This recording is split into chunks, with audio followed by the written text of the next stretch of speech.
This is Shaped for Law, a podcast series that plugs you into the world of legal technology.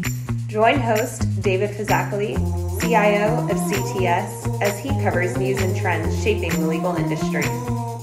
Hi, my name is David Fazacoli. I'm the CIO here at CTS, and once again we're continuing our series of podcasts. But in this particular series of podcasts, we're going to take an inside look into what it actually is that managed service providers do, specifically for us with our sort of legal clients. And we're going to talk to the people who do it within the firm. And today I'm really pleased to be talking to our head of client success. And her name is Fiona. Hello, Fiona. Hi, David. Fiona, tell me, what a silly thing to say, what's your name? I've just said Fiona. But give us your full name and what's your job title? My name is Fiona Hamilton and I'm Head of Client Success at CTS. And Hamilton is a good Scottish name, isn't it? And I certainly is, born and bred. I hear a good Scottish lilt there. Indeed. Whereabouts are you from in Scotland? I'm from a place called Broughty Ferry, which is the posh part of Dundee apparently. Who told you that? Well, Is that what your mum and dad says? Okay, very good. We believe you. No, casting no aspersions. Right, let's get straight into it. I'm curious as about the world of client success management and maybe how it's different to internal departments in some IT, the bigger IT departments and bigger law firms that do that. And as you know, I've come from some firms where we have sort of internal account managers, you like, or business development execs, we talk to them, and they're the bit that try and connect the business to IT and interpret that bit in the middle. And some of the very larger firms that I work for, like Eversheds, do that. Of course, we have lots of legal clients of various sizes, but including a lot of firms that simply don't have those roles. So we try and provide that service. So I'm interested in your take a little bit on what our client service excellence, client service management teams are about, and whether you think it is trying to do some of those roles or what some of the differences are. Yeah, absolutely. I think obviously the business relationship management that you're talking about within, say, law firms, for example, is very much about bridging the gap between the department's IT and the business. And I think we sort of do that equally, but with CTS as a business and our clients. So really we need to act as the go-between, the voice of the client. We need to represent our customers internally and champion their views, really.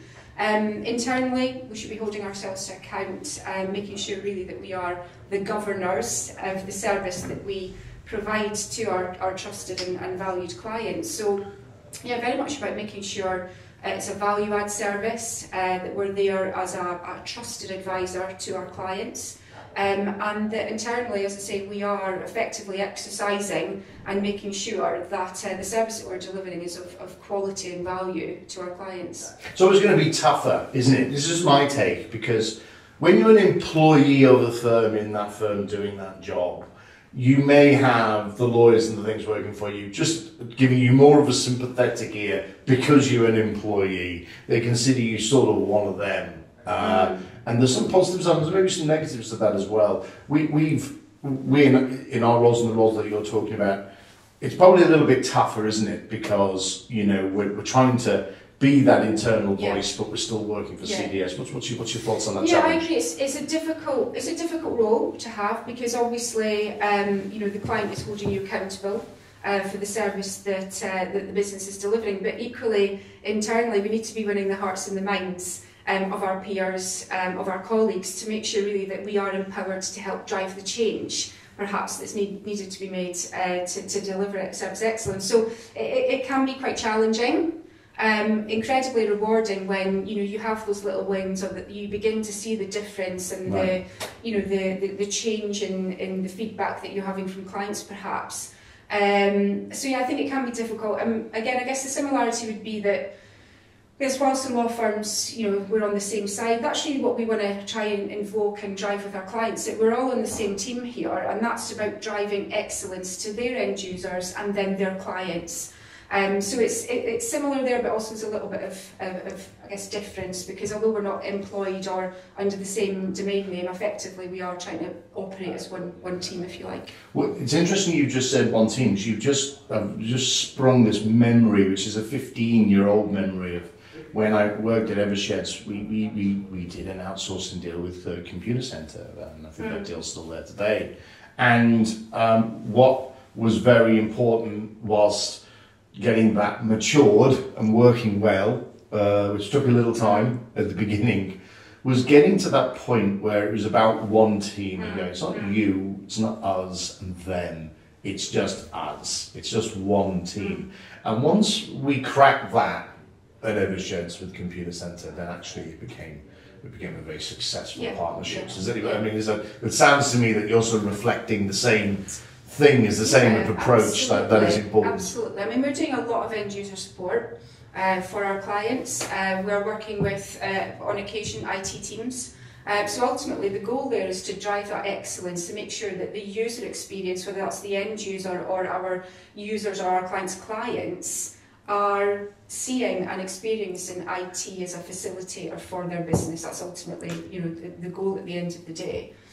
So if a client or a prospect, or even a non-client of ours is listening in but wants to know about, you know, getting a good managed service deal with a managed service provider together, what should they be asking for? What should be looking out for from their account management and their client success managers? What, you know, from a client perspective, what should their expectations be? Well, I think, you know, I guess anyone can deliver IT to a certain extent. It's about the wrap and it's about the value that you can deliver. And I believe that with client success and equally the CTS Engage module, I really think we've got this unique model right. Yeah. So what can they expect, what they should be looking for? Well, the way that we work here is that our clients will have an exec sponsor, so a member of the board will be involved in the relationship. They'll have the account manager, obviously, from the commercials and the road mapping and the, you know, the sort of forward-looking vision, if you like. But the CSM, the client success manager there, is everything else, if you like, in terms of the relationship, making sure really that we're delivering against our contractual obligations, but also service excellence, understanding the client, what are their business objectives, what are they looking for from their solution, their partnership,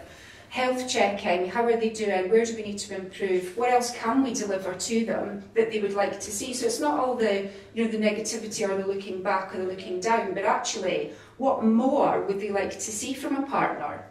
Now, I've been on both sides of the fence. I've been the client, I've been the supplier.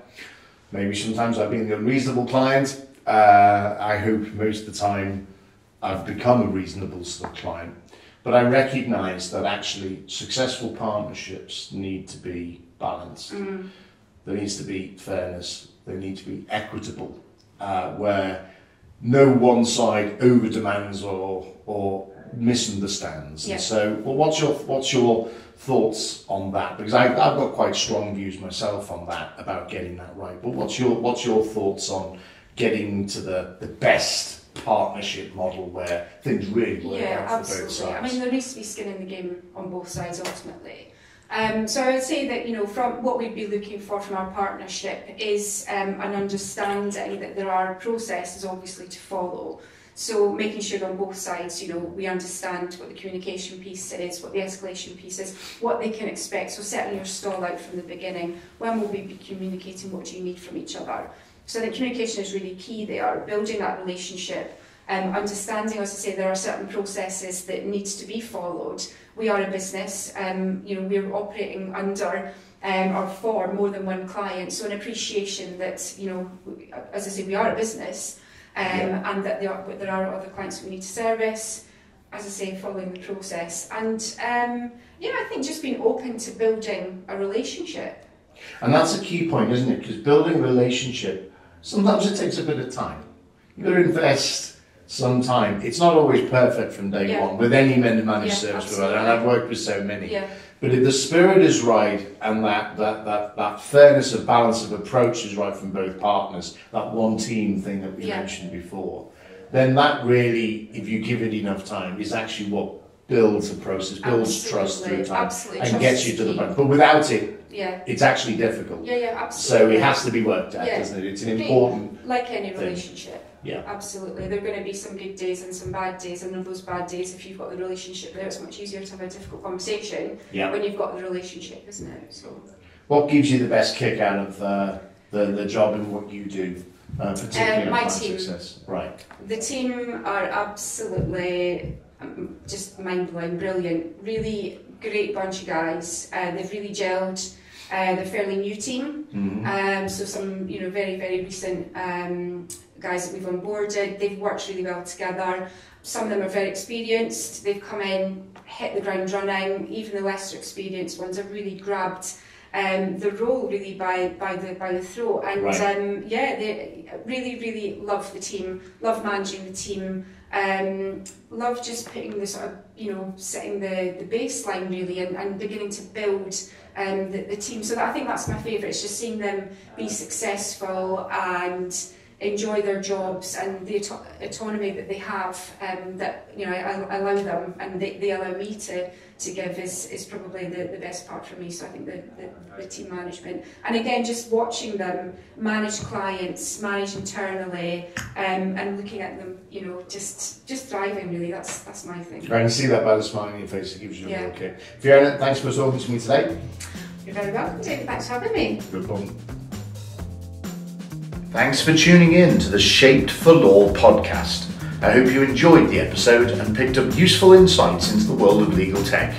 You can catch more episodes on Apple Podcasts, Spotify and YouTube. Whilst you're at it, I would greatly appreciate your support by liking, sharing and leaving a review of this podcast. Until the next time, this is David Fazakli signing off.